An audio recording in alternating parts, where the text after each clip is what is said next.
Behind a stretch of palm-lined land in South Florida sits a home that feels less like a mansion and more like a working sanctuary. Wide open space, private studios, a rhythm that moves at its own pace. Here, Stephen Marley balances family life with creative control, far from the noise of celebrity culture, yet deeply connected to the music that defines his name. Today, we step inside this Florida home to understand how legacy evolves in real time. But before we explore the walls and the land, we need to rewind, because this lifestyle was earned long before the first Grammy ever arrived.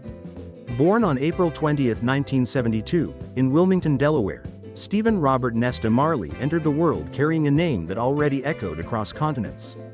He was the son of reggae's global icon Bob Marley and singer-activist Rita Marley, but his real upbringing happened in Kingston, Jamaica, where music wasn't taught, it was lived. From an early age, Stephen showed an instinctive understanding of melody and rhythm. By just 7 years old, he was already performing professionally alongside his siblings in Ziggy Marley and the Melody Makers, stepping onto stages most children could barely imagine. Stephen's confidence came early. In the early 1980s, he took the lead vocal on the group's single Sugar Pie, signaling that he was more than just another Marley child. After Bob Marley's passing in 1981, the weight on the family increased, but so did their resolve. While Ziggy emerged as the group's frontman, Stephen quietly became its backbone, contributing instrumentation, harmonies, and musical direction on tracks like What a Plot, Lying in Bed, and I Met Her on a Rainy Day. That foundation paid off in 1988 with Conscious Party, the album that transformed the Melody Makers from promising heirs into global artists. Stephen played multiple instruments throughout the project, helping shape a sound that felt modern yet deeply rooted. The album went platinum in the United States and earned a Grammy for Best Reggae Album, making the group the youngest winners in the category's history. For Stephen, it was proof that legacy could be honored without being copied. As he matured, Stephen began carving out his own musical identity. By his late teens, he embraced dancehall and DJ culture, blending reggae tradition with raw, street-level energy. This evolution earned him the nickname Ragga Marley, marking him as the first Marley to fully bridge classic roots reggae with contemporary dancehall expression. That creative fearlessness led to one of the most important projects of his career, Chant Down Babylon, 1999. As producer, Stephen reimagined Bob Marley's catalog through the voices of a new generation. Collaborating with hip-hop, R&B, and rock artists. The album's standout track, Turn Your Lights Down Low, featuring Lauryn Hill, became a global hit and reintroduced Marley's message to younger audiences worldwide. Behind the scenes, Stephen became one of the most respected producers in contemporary music. His credits span hip-hop, R&B, and reggae, working with artists like the Fugees, Erykah Badu, Eve, and numerous dancehall legends. Yet after years of shaping other artists' sounds, Stephen stepped fully into his own voice. His solo debut Mind Control, 2007, won a Grammy, followed by a remarkable run of awards for the Revelation albums and his 2023 release Old Soul. As his career expanded beyond performance and into long-term creation, Stephen Marley's finances followed the same quiet, disciplined path. Income and net worth. Today, his estimated net worth stands at nearly $25 million, built not through hype or shortcuts, but through consistency, ownership, and control over his work. A significant portion of that wealth comes from his solo catalog, including Grammy-winning albums like Mind Control and his recent release Old Soul. These projects generate income not only from album sales and streaming, but also from licensing, publishing, and international touring. Unlike many artists who peak early, Stephen's music continues to age well, attracting both longtime reggae fans and younger listeners discovering his sound for the first time. Equally important is his role behind the scenes. As a producer, Stephen has been instrumental in shaping modern reggae's global footprint. His work on Damian Marley's Halfway Tree and Welcome to Jamrock, both Grammy winners, cemented his reputation as a producer with vision. Beyond family, his collaborations with artists like Lauryn Hill and Pitbull introduced reggae and Caribbean influence into mainstream hip-hop and pop markets, expanding both his reach and his revenue streams. Stephen also benefits from publishing and legacy rights, tied to the broader Marley catalog. While he does not rely solely on his father's name, the careful stewardship of Marley music ensures steady, long-term income through reissues, documentaries, licensing, and global brand partnerships connected to reggae culture. And with that stability firmly in place, Stephen Marley has been able to shift his focus towards something even more enduring than income, using his resources to give back and uplift the communities that shaped him. Philanthropy. His giving is rooted in action, not announcements, focused on education, healthcare, and long-term community development rather than short-term visibility. At the center of these efforts is the Ghetto Youths Foundation, which he co-founded alongside his brothers Damien and Julian Marley. Built on a simple but powerful mission: let the hungry be fed, the naked clothed, the sick nourished, the aged protected, and the infants cared for. The foundation operates in underserved communities across Jamaica, Ethiopia, and India, delivering real resources where they are most needed. Stephen has consistently found ways to connect philanthropy directly to his work. In 2019, during his 23-date acoustic jams tour across the United States, he committed to donating $1 from every ticket sold, along with all proceeds from VIP meet and greet packages, directly to the foundation. Much of that funding was directed toward projects in Trenchtown, Kingston, an area deeply tied to Marley history and ongoing economic hardship. The goal wasn't symbolic support, but tangible improvements to daily life. He has also been a key contributor to the annual 9 Mile Music Festival, a Marley family tradition that blends live music with community aid.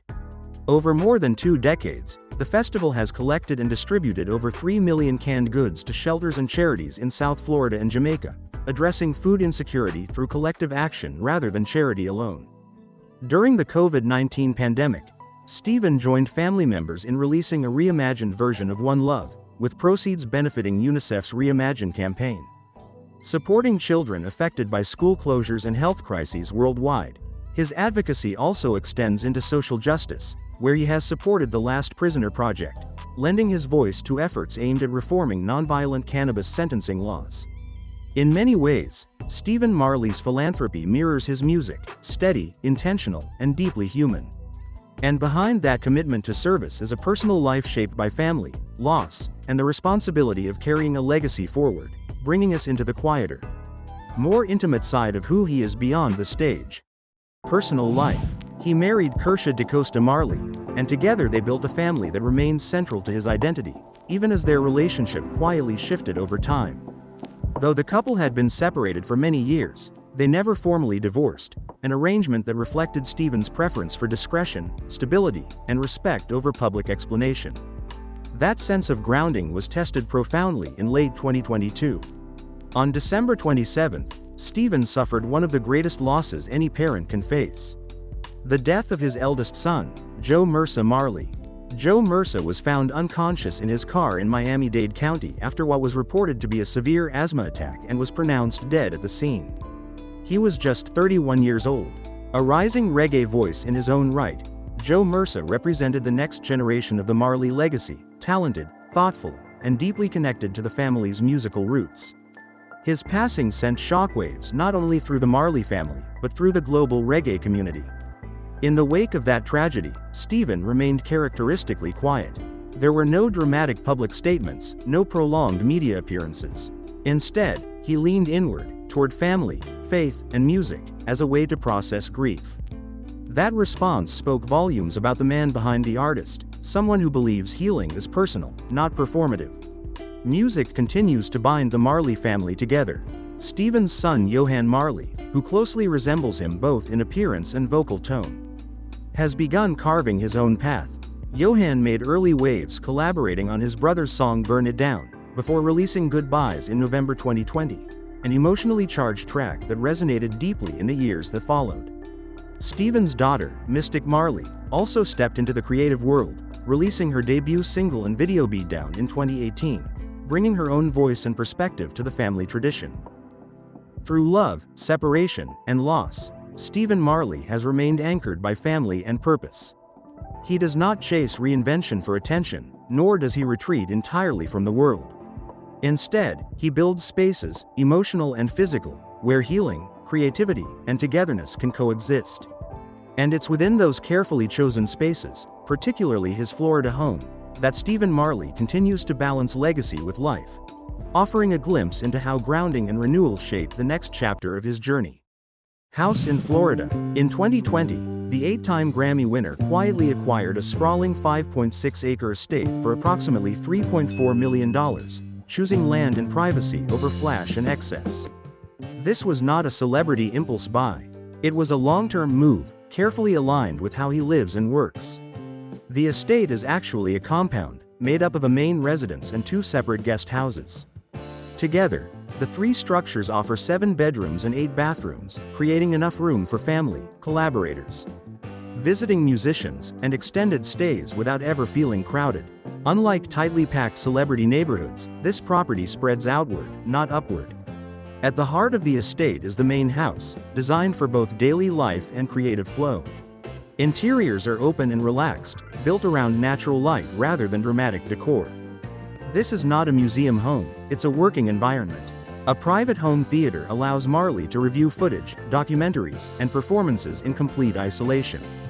Nearby, a fully equipped gym and fitness center support the discipline required to maintain a demanding touring and recording schedule.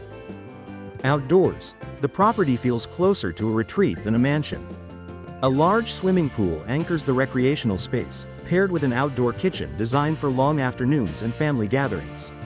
Sports courts are scattered across the grounds, a tennis court, volleyball court, and half-court basketball setup, giving the estate the feel of a private wellness campus rather than a luxury showpiece. The 4-car garage is practical, not indulgent, built to support movement rather than display. One of the most distinctive features is the natural environment itself. The property is bordered by lush vegetation and a gently flowing river, creating a sense of separation from the outside world. Koi fishing along the water adds a meditative element, reinforcing the idea that this home exists as a place of balance. In many ways, the land functions as a buffer between Marley and the noise of the industry. In addition to this expansive estate, Stephen Marley also owns a residence in Miami Beach, offering quicker access to studios, business meetings, and coastal travel routes. Where the larger property supports family life and creative retreat, the Miami Beach home serves efficiency and connectivity, 2 very different spaces for 2 very different rhythms. Together, these properties reflect a lifestyle built on control rather than spectacle. No towering gates meant to impress. No unnecessary extravagance. Just space, privacy, and the freedom to live and create on his own terms. As we close today's story, thank you for staying with us through a journey defined by music, legacy, and quiet strength. If you enjoyed this deeper look beyond the headlines, inside the homes, the music, and the moments that shape a real life, please like the video, subscribe to the channel, and share your thoughts below. Your support helps us continue telling meaningful stories. Thank you for watching, and we'll see you in the next one.